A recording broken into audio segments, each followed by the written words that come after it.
Hi, my name is Raymond MAASKE, author, entrepreneur, trainer, and pastor. Today, in the quietness of the morning, I want to begin my day with you. An average guy with an average life. Well, when I come back, we're going to talk more about just the ordinary things we do that make us extraordinary.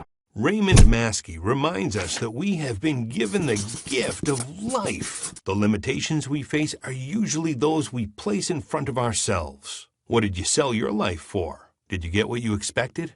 Be inspired, encouraged, and reminded to live life like you stole it, not sold it.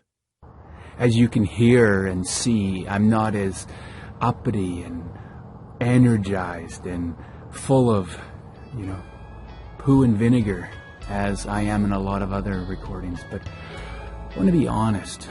I want to be transparent with you. And just like you, when you wake up and look in the mirror, you're not really the reflection that you necessarily want to be, especially as we age. The wrinkles start setting in, and the negative feelings, the hurt bones, or the aching body. You know what?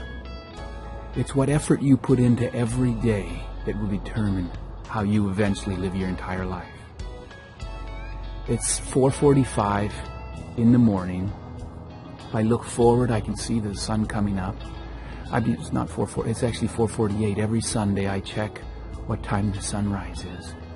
And I made a commitment many years ago to begin the day with the sun and try to go down with the sun. I didn't do that last night, and you can see that my eyes are bloodshot. But sticking to our commitments, sticking to our desires, and sticking to our promises builds confidence, releases courage and aspirations. It generates the seeds of dreams so that you can achieve the things that you want to do. We all have goals. Without a goal, then you pass through life without a purpose. And without a purpose, there is no meaning. And without any meaning, destruction in one's life. And that destructiveness doesn't come from other people bothering us and putting us down or calling us or challenging us. It's because we're not happy with the life that we're living. So as I sit here in a chair in the dewy grass as the sun's about to come up, I just want to share part of my day with you and encourage you to begin a process, a rejuvenation, a challenge. You have no control over the fact that tomorrow's going to come. If we're lucky, we get another day. We get to live today. And we choose, ultimately, we choose how we want to live. How do you want to live?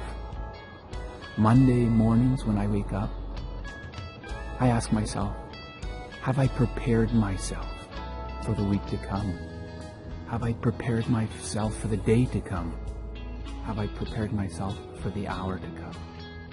So as I wake up, I choose to wake up early. It's my choice. It's not drudgery. If the first thing that I fail at each day is not waking up into a world that I'm excited about, what's the rest of my day going to look like? What's the rest of your day going to look like? So get that mindset that as you start your day, you choose to start your day because you've been given that gift of another day. It doesn't mean you have to get radical and get up with the crack of dawn before 5 a.m. But you'll find as you take control of how you start your day is going to end much fuller than it did yesterday. I like to reflect back daily. And yeah, there's ups and downs, and there's challenges, and there's obstacles on a daily basis. And it can be overwhelming. It can be frustrating, truly frustrating. But what I like to do is I like to reflect back and see if I'm a little better off today than I was yesterday. And if I was, that's good. That creates an energized feeling in me. because there's things that I've had, the desires, passions, and dreams that I wanted to accomplish.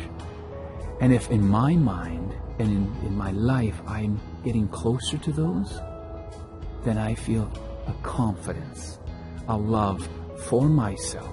Yeah, I love myself. Therefore, I can go out and love others, encourage others. I don't need to ridicule them. I don't need to criticize them.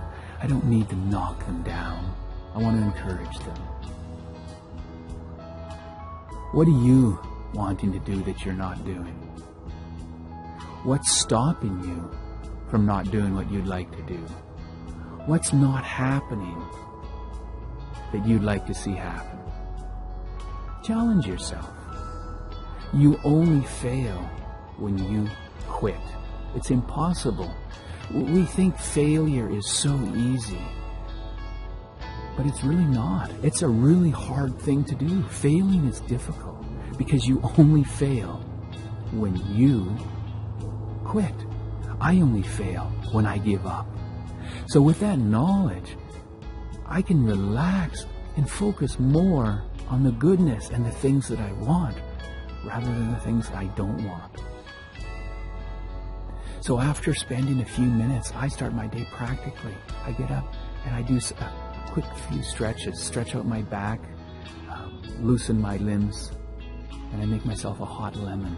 I get the fluids, get my mind flowing, and then I sit and create. Today I chose to create this video. I procrastinated for a couple days. This was my Saturday's job, but I had an amazing weekend traveling throughout the Okanagan, watching and meeting people, and great things have happened, from the Hindu barbecue in Summerland to visiting my mentor and coach, J&L Lynch, who I value and I get so much wisdom from, because as we get older and we apply the lessons learned in our ordinary lives to our ordinary selves, eventually the cream rises to the top, and we want to scrape that off. And I love scraping off the wisdom of others so that I don't make a mistake. Probably will still make the mistake, but it won't be as severe, or I'll realize that it's a mistake. So procrastination, let's talk about that for a minute. Wow, what a killer of dreams and desires. Why do we procrastinate? Pretty much it's because we fear the outcome. We fear that it's not going to happen. We fear that we can't do it. We won't be successful, or it won't be good enough. There's no such thing as perfection. Perfection? Think about it. I've heard that so many times. I thought I was a perfectionist. Well, that was short-lived when I realized that now I would say I'm a generalist. I'm a decision maker. I'm a liver of life. I just make decisions. I had this discussion with someone yesterday. It's not about making the right decision. It's about making a decision, because when you make a decision, that decision propels you, moves you, or someone behind you pushes you or kicks you in a direction. If that's the direction that your life needs to go, and when you're honest with yourself, you really know if that's the way you're supposed to be going or not. And if it is, then you go with it. You learn from it and you embrace it. Now, as I go in and start the rest of my day inside creating, I spend about 90 minutes each day. I give that day is my time with my Maker. I call him God. Spend some time alone with the center of who you are, and get in touch with yourself and find out what you want, and plan and prepare your life to live it. Make decisions and move forward.